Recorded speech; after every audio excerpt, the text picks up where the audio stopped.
여러분 반갑습니다. 주일입니다. 하나님의 은혜가 여러분 가정 가운데 충만하기를 간절히 기원합니다. 기도하겠습니다. 은혜로우신 주님 감사합니다. 또 주일을 맞이해서 우리 마음이 여호와를 향하여 활짝 열리게 도와주시옵시며 우리 마음에 큰 기쁨과 은혜가 충만하도록 도와주시옵소서. 예수님 이름으로 기도하옵나이다. 아멘. 오늘 우리에게 주신 하나님의 말씀은 마태복음 13장 24절부터 30절까지 말씀입니다. 제가 봉독하겠습니다. 예수께서 그들 앞에 또 비유를 들어 이르시되 천국은 좋은 씨를 제 밭에 뿌린 사람과 같으니 사람들이 잘 때 그 원수가 와서 곡식 가운데 가라지를 덧뿌리고 갔더니 싹이 나고 결실할 때에 가라지도 보이거늘 집 주인의 종들이 와서 말하되 주여 밭에 좋은 씨를 뿌리지 아니하였나이까? 그런데 가라지가 어디서 생겼나이까? 주인이 이르되 원수가 이렇게 하였구나. 종들이 말하되 그러면 우리가 가서 이것을 뽑기를 원하시나이까? 주인이 이르되 가만두라. 가라지를 뽑다가 곡식까지 뽑을까 염려하노라. 둘 다 추수 때까지 함께 자라게 두라. 추수 때에 내가 추수꾼들에게 말하기를 가라지는 먼저 거두어 불사르게 단으로 묶고 곡식은 모아 내 곡간에 넣으라 하리라. 아멘. 지난주 씨 뿌리는 비유, 길가에 뿌린 씨, 또 가시밭에, 덜짝밭에, 옥토에 뿌린 씨에 관한 말씀을 여러분에게 전했습니다. 오늘은 이어서 곡식과 가라지 비유, 이 천국에 대해서 예수님께서 말씀하는 걸 보게 됩니다. 좋은 씨를 밭에 뿌렸다. 원수가 와서 가라지를 덧뿌리고 갔다. 싹이 나고 결실을 맺게 되었는데 그만 거기에 가라지가 보이게 되었다. 주인의 종들이 그 주인에게 묻는단 말이에요. 밭에 주인께서 좋은 씨를 뿌리지 않았습니까? 한데 왜 이 가라지가 나는 겁니까? 그때 주인이 하는 말이 원수가 그렇게 하였구나. 그 종들이 또 묻습니다. 그럼 이제 뽑아버릴까요? 그렇게 묻지요. 그때 예수님께서 가만두어라. 주인이 대답하기를 가만두어라. 곡식까지 뽑히게 될지 모른다. 그래서 추수 때가 되면 가라지는 먼저 다 묶어서 거두고 묶어서 불사르게 될 것이고 곡식은 모아서 곡간 안에 들이게 될 것이다. 그렇게 얘기하게 됩니다. 오늘 봉독한 말씀 그 이후에 좀 다음에 이어서 그 후에 집으로 돌아와서 그런 말씀이 성경에게 나오지요. 그러면서 가라지 비유를 설명하고 있는 장면이 36절부터 또 나옵니다. 제자들이 질문합니다. 낮에 말씀하셨던 거 그게 무슨 뜻입니까? 그렇게 물을 때 예수님께서 야 이 바보들아, 야 이게 모자란 사람들아, 이 말귀도 못 알아먹느냐? 그렇게 말씀하지 않고 또 설명합니다. 좋은 씨를 뿌리는 사람은 나다. 주인이다. 밭은 세상이다.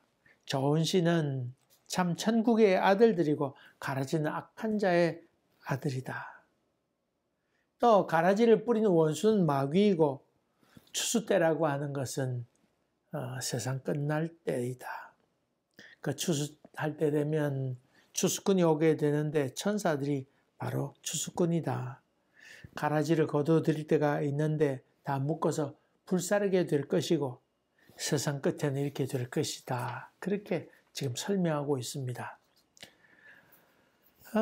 먼저 우리가 이 비유를 공부하면서 알아야 될 것이 있습니다. 지난번에 길가에 뿌린 씨앗, 돌밭에 이런 천국에 대한 비유를 얘기했습니다만은 그 돌짝밭에 뿌려졌다 이런 그 비유하고는 오늘 비유는 사실 연관성이 없다고 하는 것을 여러분이 먼저 염두에 두세요.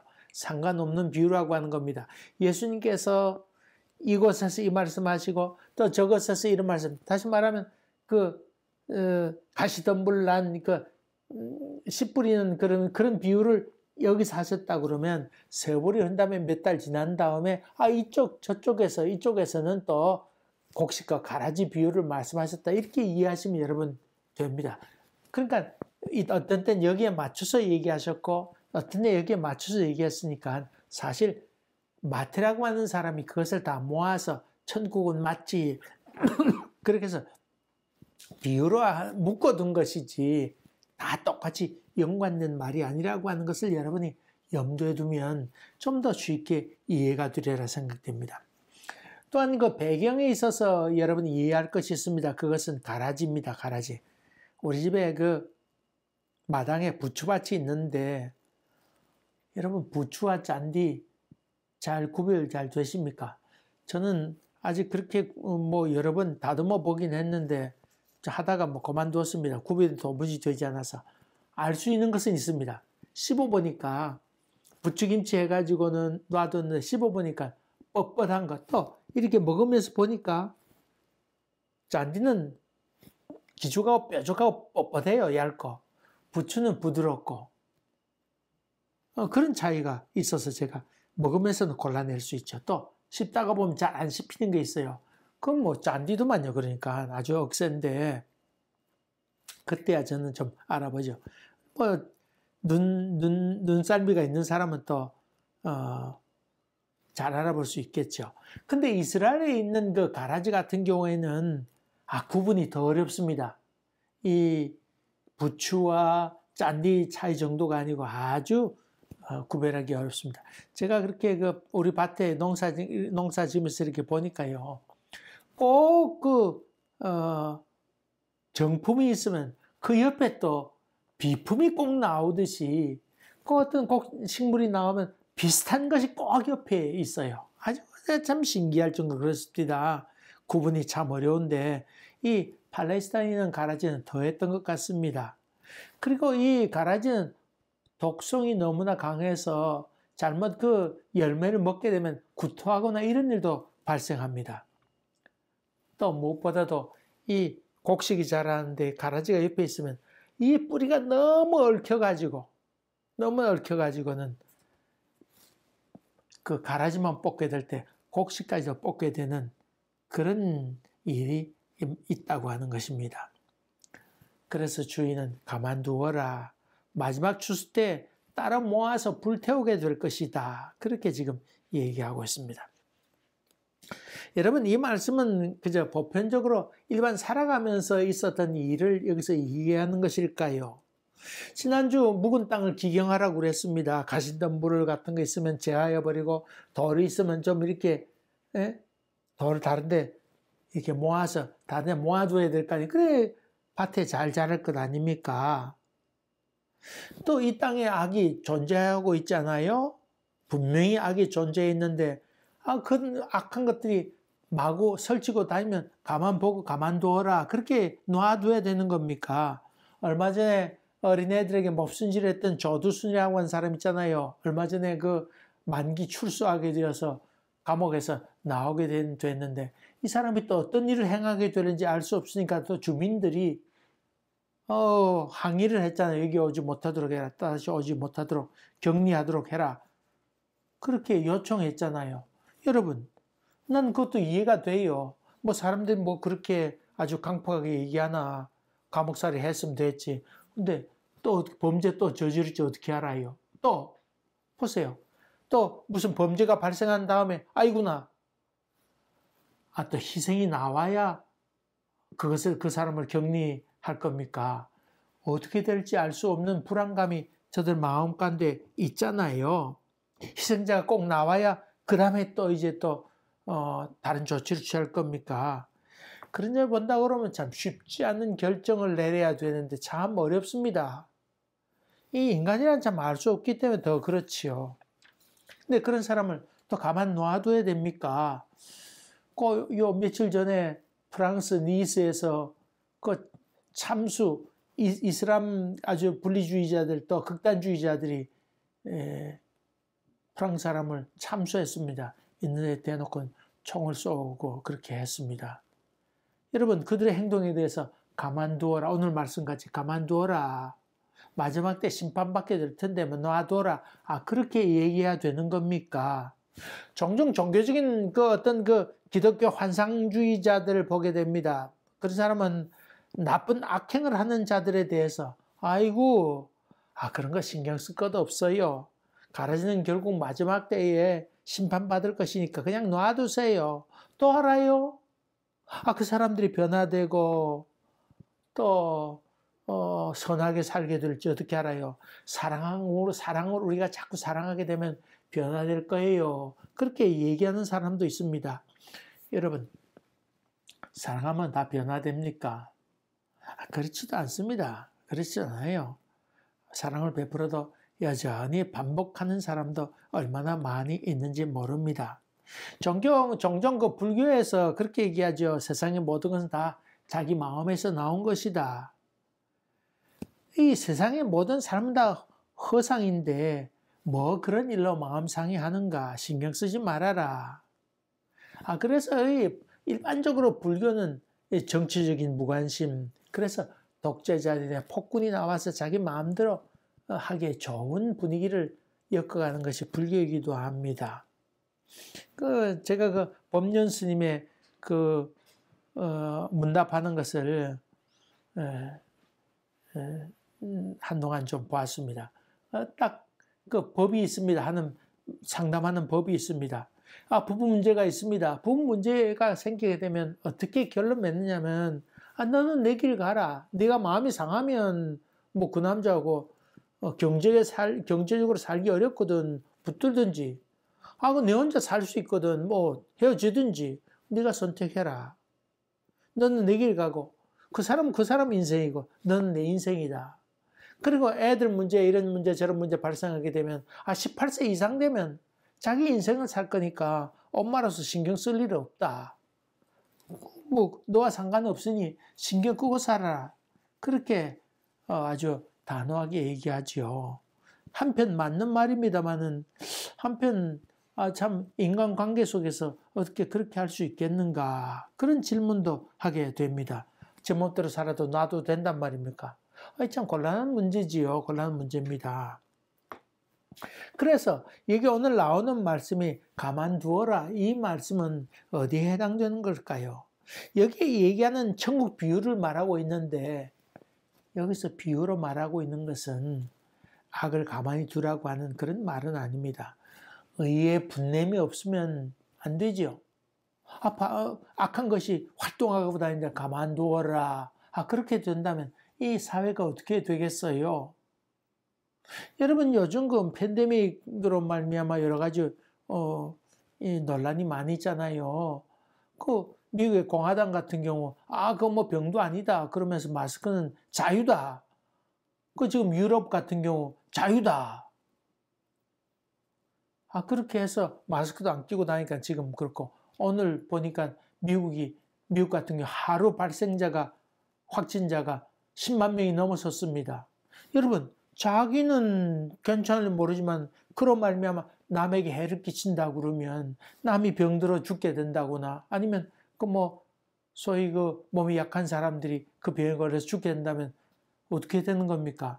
그러니까 지금 민주당에서 하는 얘기는 그건 나라에서 법으로 만들어서 마스크를 다 끄도록 해야 된다. 그런 얘기를 지금 하고 있는 것이지요. 악을 가만히 둔다고 하는 거기에 대해 자유다고 하는 것이 아니고 그것은 사회 문제이다. 해를 끼치는 문제이다. 그건 악한 것이다 하는 것을 얘기해 줘야 될 것 아닙니까? 부정과 부패를 하는데 방관적으로 놔둬야 되는 겁니까? 또 오늘 이 말씀 가만둬라고 하는 말씀은 악에 대해서 대항하지 말라고 하는 그런 얘기도 아닙니다. 또 악을 제어할 수 없으니까 어쩔 수 없이 그냥 포기하고 놔두라고 하는 말도 아닙니다.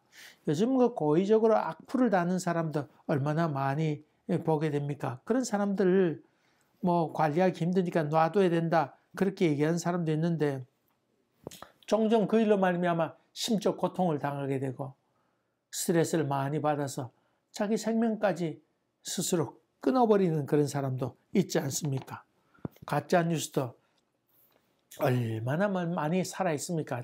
자기 대통령 선거에 이기기 위해서 빈 라덴이 살아있다 이렇게 말하면서 가짜 뉴스를 퍼뜨리고 있는데 그걸 또 그대로 믿고 또 자꾸 퍼뜨리는 사람도 있습니다. 그렇게 말하면 더 합니까? 참 그런 문제로 봐서 이 가만두어라고 하는 이 말은 그런 의미로 쓰인 것 아닌 것 같습니다. 분명히 이 비유를 말 때는 어떤 대상을 두고 하셨는데 아마도 이 가만두어라 그리고 마지막 때에 하나님께서 심판하겠다고 하는 이 말은 종교적인 사입이나 종교적인 이단에 대해서 얘기한 것으로 이해가 됩니다. 다시 말하면 당시에는 미혹하는 것들이 얼마나 많이 있었습니까? 유대교에서도 온갖 분파가 많이 있었고 인간의 행위로 어떤 구원을 받을 수 있다. 율법을 지키면 구원을 받을 수 있다고 주장하는데 인간이 완벽하게 율법을 다 준수할 수 있는 겁니까? 참 인간의 선함을 얘기하면서 인간의 마음으로 움직일 수 있다고 그렇게 인간의 의지로서도 죄를 안 짓고 살 수 있다고 그렇게 주장하는 사람도 많이 있었습니다. 뭐 중세로 넘어가면서도 많이 그랬고 그래서 이단 논쟁도 많이 있었습니다. 이런 일들이 많이 있었는데 참 이런 일들에 대해서 가라지다 그렇게 지금 얘기하고 있습니다. 율법사들 또 바리새파 사람들 사두개파 사람들 서기관들 더구나 사두개파 사람들은 천사도 없고 천국도 없다고 생각했죠. 그러면서 위정자들하고 결탁해서 자기 권력을 소유한 사람들이 많이 있었습니다. 또 반대로 바리새파 사람들은 지나치게 종교적인 어떤 행위를 강조하다 보니 거짓으로 행하는 경우가 얼마나 많이 있었습니까? 그런 것에 대해서 아니다. 그것을 얘기하고 있습니다. 낮에 예수님께서 복음을 전하고 복음의 씨를 잘 뿌렸습니다마는 집에 갔다 와서 엉뚱한 사람 얘기 듣고 와서는 마음이 변해 있는 경우도 많이 있었던 것 같습니다. 예수님 말씀 듣고 기뻐서 찬양하고 이렇게 오게 되는데 주변에 엉뚱한 얘기를 듣고 협박을 받고 이렇게 얘기를 나누는 동안에 변해가 있는 사람도 왕왕 보게 됩니다. 종교적으로 악을 심는 말도 안 되는 구원을 선포하는 그런 사람도 종종 보게 됩니다. 세상의 어떤 법으로는 그 사람에 대해서 정죄할 수 없지만은 그러나 그렇지 않는 분야에 대해서 종교적인 자유가 주어진 사람들에 대해서 영적으로 참 많은 영혼을 파괴시키는 그런 사람도 사실 많이 있다고 하는 것입니다. 이렇게 세상적인 법으로는 피해갈 수 있고 법으로는 문책을 받지 않을는지 모르지만은 영적으로 사람의 영혼을 파고들어서 죽어가게 하고 도무지 깨닫지 못하게 하는 아주 그런 그 이단과 사입이 그런 사람들에 대해서 가만두어라. 그렇게 지금 얘기하고 있습니다. 그러면 대책이 있느냐? 첫째로는 마지막 때 심판이 있을 거라고 하는 것을 분명히 얘기하고 있습니다. 세상 분주함으로 말미암아 이 세상에 마지막 심판이 있을 것을 잊고 살기가 쉽습니다. 하나님 앞에서 어떻게 살았는지 얘기할 날이 있어야 되는데 변명할 날이 올 것이라고 하는 것을 얘기하면서 마침내 가라지는 다 아궁이에 다 들어갈 날이 있을 것이다. 그것을 먼저 얘기하고 있습니다. 여러분 마지막 날이 있을 것을 기억해야 됩니다. 심판날이 있을 것을 기억하면서 조심스럽게 살아야 됩니다. 이렇게 믿으면 안 되지라는 마음으로 살아야지요. 두 번째로 이 분별이 참으로 어렵기 때문에 속단하지 말고 선의에 알고까지 뽑히는 그런 일이 생기지 않도록 하라고 하는 말인데 이 말 속에는 하나님의 깊은 사랑이 담겨 있습니다. 인간은 사람에 대해서 속단하고 정죄하고 판단하기가 쉽습니다. 곡식마저 뽑아버리는 그런 경우, 그런 실수를 행할 때가 얼마나 많이 있는지 모릅니다. 사람들이 그냥 보기에는 아이고 저 사람이 좀 뭔가 문제가 많구나 그런 사람도 얼마나 많은지 모릅니다. 제가 옛날 청년 때 들었던 이야기입니다. 어떤 제가 잘 아는 분이 참 옛날 그 다리 밑에 사는 사람 많이 있었잖아요. 다리가 있으면 다리 밑에 비도 피할 수 있고, 뭐 거지들이 그 속에서 많이 살았는데, 거기에 사는 사람 가운데 참 이해할 수 없는 사람이 있었답니다. 그 사람은 거지 차림으로 고아들을 이렇게 돌보는 사람이었는데, 리아카를 끌고 다니면서 이것저것 물건 지어다가 거기에 넣고, 또 동양에다가 이렇게 먹고 사람이, 나중에 알고 봤더니 이분이 목사였다고 하는 얘기를 들었습니다. 사람들마다 그 사람에 대해서 손가락질하고 뭐 저러나, 애들 모아다가 어떻게 하나, 그런 손가락질 했습니다만, 나중에 알고 봤더니 그전 전쟁 고아들, 이런 애들을 모아다가 참 많이 돌보는, 먹이고 입히고 했던 사람으로 나중에 판별됐다고 하는 얘기를 들으면서, 어떻게 사는 것이 하나님 앞에 살아가는 것인가, 그런 질문을 옛날 들은 적이 있습니다. 여러분, 우리가 겉으로 봐서 사람을 판단하기도 쉽습니다. 길고 짧은 것은 천국 가서 대해봐야 될 때도 있습니다. 지금 우리가 큰소리치고 땅땅거리고 성공지향적으로 살고 있는데 이것만이 다가 아니고, 어렵게 남이 보지 않는 것에서 귀하게 살아가는 사람도 있는데, 자칫 잘못하다가는 그런 사람도 이단으로 몰아가거나 가라지로 생각해서 속단하기가 쉽다고 하는 것을 우리는 기억해야 됩니다. 근데 여기 이 이야기는 악한 자들을 위해서 유보하는 것이 아니고, 참 이 선한 곡식을 위해서, 선한 곡식이 잘 자라게 하기 위하여 뽑힐까봐 그것을 유보한다고 하는 것을 여러분이 기억하셔야 됩니다. 주님은 꺼져가는 등불도 끄지 아니하시고, 또 상한 갈 때도 꺾지 아니하시는 그런 분이십니다. 그분의 길이 참으심, 행여 알곡이 상할까봐 그렇게 연기하고 있다고 하는 것입니다.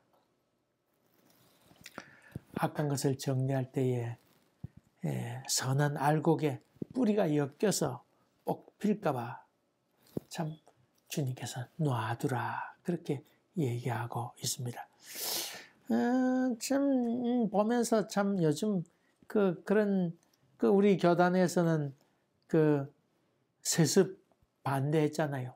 결의했는데 또 뭐 명성교회 같은 경우 제한적으로 또 풀어주기도 하고, 참 큰 교회가 하면 정당화되고 작은 교회가 하면 가차없이 이렇게 되는 것, 이 문제 아니겠어요? 참 세습법에 대해서, 세습방지법에 대해서 참 그 법이 없으면 더욱 좋으련만, 대형교회에서 그렇게 악을 행하는 경우가 많이 있으니까 이런 것을 뿌리 뽑아야 되겠다, 그런 생각해서 결정하게 됐죠.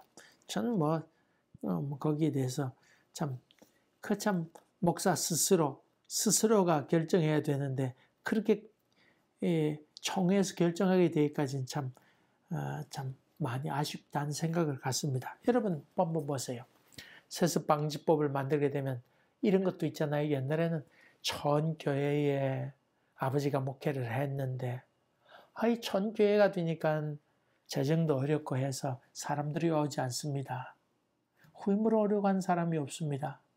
그렇게 될 때에 아버지가 그 아들에 대해서 교회를 물려주면서, 비록 교회가 작지만 이 귀중한 일이다. 네가 아버지의 대를 이어서 이 교회를 잘 지켜주면 좋겠다. 이렇게 되어서 세습한다고 하면 참 아름답고 귀한 것 아닙니까? 참 아름답고 귀한 것인데, 그런 그 아름다움마저 다 잘라버리게 된다 그러면 참 곤란한 일 아니겠어요? 그렇죠? 그러니까 이런 법이라고 하는 것이 오히려 참 아름다움까지도, 그 고상함까지도 다 파괴시켜버리고 마는 그런 경우도 종종 있다고 하는 것도 우리가 염두에 둔다고 그러면, 오늘 말씀 그냥 두어라, 이 말씀에 대해서 아마 여러분이 더 이해가 되리라 생각합니다.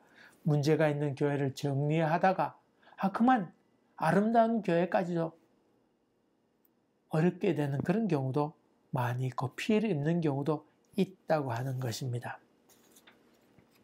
여러분, 오늘 그 가만두라고 하는 말 더 중요한 이유 가운데 하나는 우리 주변에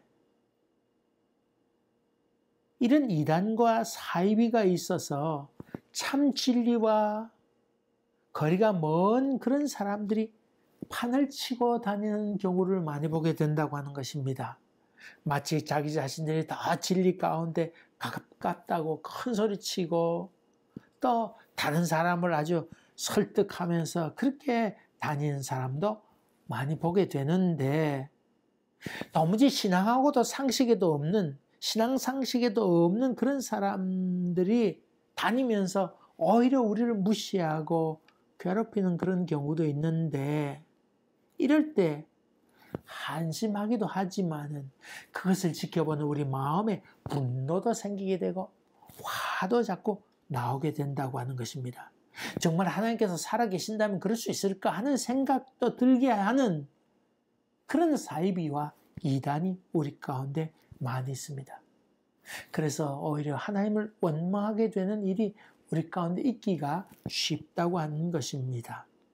자기 의의를 구하면서 자기 자랑하기에 급급하고 또 자기들이 제일 하나님과 가깝다는 듯이 살아가는 사람들이 우리 가운데 많이 있는데 이런 사람들에 대해서 야, 너 그것 때문에 마음 상해하지 말아라.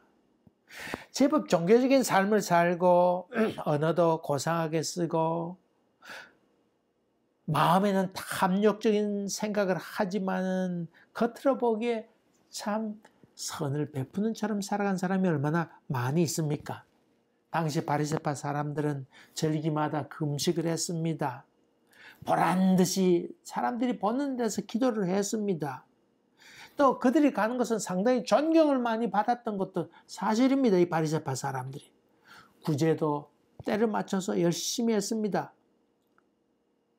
이런 종교적인 삶은 다른 사람이 따르기에 몹시도 힘이 드는 그런 사람들이었는데 그러나 그 속에는 하나님의 사랑과 하나님의 의와 하나님의 공의가 도무지 없어서 아주 이중적으로 살아가는 자기 열심, 자기 만족, 자기 종교적인 성취욕에 가득 차 살아간 사람들 이런 사람을 향해서 예수님께서는 화 있을 자 그렇게 외치게 됐는데 이런 이단과 사이비에 대해서 너희가 그것 때문에 마음에 너무 분노하지 말아라. 그것을 얘기하면서 그것을 자꾸 보게 되고 마음 상하게 되면 오히려 우리 마음이 영적으로 지치게 되고 오히려 실망하기가 쉽다고 하는 것을 얘기하면서 하나님께서 심판하실 터이니까 너희는 마음 중심에 너무 그것 때문에 마음 상해 있지 말라고 하는 말씀이기도 합니다. 2000년 전이나 2000년 전에 예수님께서 하셨던 그 말씀이나 지금이 여전히 같습니다. 교회 안에서 보거나 교회 밖에서 뿐만 아니라 사회적으로는 법망을 피해서 해악을 끼치는 그런 사람들도 종종 많이 눈에 띄고 만나게 됩니다. 여러분, 정의의 분냄도 좋지만은 마음 상하기까지 할 필요는 없습니다. 우리 교회는 예배 후에 식사 중에 토론하잖아요. 참 저는 귀한 시간, 많이 배우는 시간이지요. 어떤 분은 태극기파로 지지하는 사람도 있고, 그거 반대하는 사람도 있습니다. 종교적인 신념이 있을 수 있고, 거기 또 정치적으로 자기 생각이 다를 수 있습니다. 여러분, 똑같은 사람만 모이면 그것도 무슨 재미입니까? 그래서 이런 사람 저런 사람 우리 모여서 밥 먹고 나서 얘기도 하고 참 재미있습니다. 그래서 또 나와 생각이 다른 사람과 얘기하면서 여러분 배우는 것도 많이 있고 또 집에 가서 확인도 해보고 내가 이런 점은 잘못 알고 있었구나. 이쪽엔 이런 점은 가짜뉴스구나. 이쪽에 또 잘못된 소식이구나 하는 것을 깨닫게 되는 좋은 기회도 되지요. 근데 여러분 이것 때문에 마음 상하는 때가 있습니다. 그래서 분명한 원칙이 있습니다. 그것은 뭐냐면 혈압이 높아서 쓰러지기까지 경론하지 말라고 하는 것입니다. 그것 때문에 마음 상하기까지 할 건 뭐 있어요? 또 토론했던 이야기들에 대해서 너무 마음이 상해서 집에 가서도 잠 못 잘 정도 된다 그러면 여러분 그렇다 그러면 아직도 내가 멀었구나 그렇게 생각하셔도 됩니다. 여러분 그래서 혈압 높아서 쓰러지거나 이 논쟁을 통해서 쓰러지거나 아니면 집에 가서도 잠 못 자 씩씩대며 그렇게 마음 상할 정도로 하지 마라. 그런 말이지요. 다시 말하면 그것 때문에 마음 상할 정도면 아직 토론할 마음의 자세가 돼 있고 내가 아직 하나님 말씀에 깊이 접해 있지 않구나 그렇게 생각해도 그만 틀림이 없습니다. 여러분 토론했으면 그거로 배울 건 배우고 뭐 그렇게 생각할 수 있겠구나. 그런 생각 그럴 수 있겠구나. 그렇게 생각하면 됩니다. 그걸 뭐 욕하거나 너무 그러지 마세요. 여러분이 그런 정도면 여러분 수준이 낮다고 하는 하나님 보시기에 여러분 수준이 내 스스로가 낮구나 이렇게 생각하지 저 사람 수준이 이렇게 얘기하지 마세요. 무슨 말인지 알겠죠? 내가 아직 신앙의 깊은 세계 예수님 말씀 안에 깊이 들어가 있지 못하구나 그렇게 생각하면 정답입니다. 그래서 가만두어라 이 말씀은 그런 일로 말미암아 너무 마음 상해하지 말아라. 또 여러분 이단에 대해서도 너무 설득하려고 들지 마세요. 여러분의 설득으로 여러분의 논쟁으로 그 사람들이 변화되지 않습니다. 종종 그 이단에 빠진 사람이 이렇게 축사 악한 영 뽑아내는 그 귀신 쫓아내는 그런 걸 해보면 이런 이단에 속한 사람들이 악한 영 잘 뽑아 나오지 않습니다. 잘 나오지 않습니다. 왜냐하면 악한 영에 확 사로잡혀 있기 때문에 뽑아내기가 참 시간이 오래 걸립니다. 그러므로 하나님 손에 위탁해야 됩니다. 하나님께서 고쳐주시면 다행이고 그렇지 못하면 어쩔 수 없다고 하는 것입니다. 그건 마지막 심판 때 하나님께서 하실 일이라고 하는 것입니다. 그러므로 이런저런 일을 이렇게 때 행악조로 인하여 불평해하지 말라고 하는 말씀도 바로 그런 말씀입니다. 그러므로 우리 자신이 하나님 앞에 바로 서 있는지 늘 질문하면서 내가 하나님 앞에 정말 서가는 것입니까? 내가 알곡입니까? 아니면 이 가라지입니까? 그런 질문을 부단히 해가면서 걷는 것이 참으로 귀한 일이지요. 마태는 오늘 이 말씀을 통해서 뭘 말하려고 하는 것일까요? 마태는 씨 뿌린 자가 예수시다. 그리고 마지막 심판 때 예수님께서 그것을 구별해 내실 것이고 가라지는 불에 던지라고 명령하실 것이다. 천사들을 호령해서 정리하실 분이 바로 예수 그리스도시다. 이것을 마태는 지금 얘기하고 있는 것입니다. 우리 예수 믿는다고 하는 게 얼마나 다행스러운 것이고 위로가 되는지 모릅니다. 이 예수 그리스도를 마음가운데 품고 모시면서 예수 앞에 겸손하게 주님께서 하셔야지요. 주님만이 나의 주인이지요. 주님께서 선하게 판단하여 주옵소서. 내가 앞서서 예수님이 앞서서 판단하지 말게 하옵소서. 이런 믿음으로 걸어간다고 하면 여러분은 주님과 가까이 사는 것입니다. 이런 은혜가 넘쳐나서 예수와 함께 즐거움 복된 생이 되기를 주의 이름으로 간절히 기원합니다. 기도하겠습니다. 은혜로우신 아버지 하나님, 내가 알곡인지 죽정인지 두렵고 떨림으로 구원을 이루어가는 저희들 되도록 인도해 주시고 늘 하나님 앞에 부족을 고백하고 주님의 도우심을 간절히 사모하면서 걸어가는 저희들 되도록 인도하여 주시옵시고 또 여러 가지 이단을 보거나 사이비를 볼 때 잘 판단할 수 있는 영적 분별력을 더하여 주시되 그런 악행하는 사람들로 인해서 마음 상해하지 말도록 도와주시옵시고 우리의 믿음의 경주를 끝까지 잘 달려갈 수 있도록 은혜를 더하여 주시옵소서. 코비드로 인해서 다들 얻어가지 못하고 다 갇혀 지내고 있지만 우리의 영은 날로 새로워져서 하늘을 향하여 창을 열고 주님과 깊은 영적 교제가 있도록 도와주시고 또 이를 위해서 수고하는 손길마다 주께서 복되게 도와주시옵시며 경제적으로도 많은 어려움이 있을 줄 아는데 하나님께서 이것도 풀어주시고 하나님 앞에서 우리가 어떻게 설 것인가 다시금 돌아보는 귀한 시간 되도록 도와주시옵소서. 지금은 우리 주 예수 그리스도의 은혜와 하나님 아버지의 지극하신 사랑과 성령의 교통하심과 역사하심이 우리 가운데 항상 함께 계시기를 간절히 축원하옵나이다. 아멘. 감사합니다. 또 믿음으로 승리하시기 바랍니다. 또 뵙겠습니다.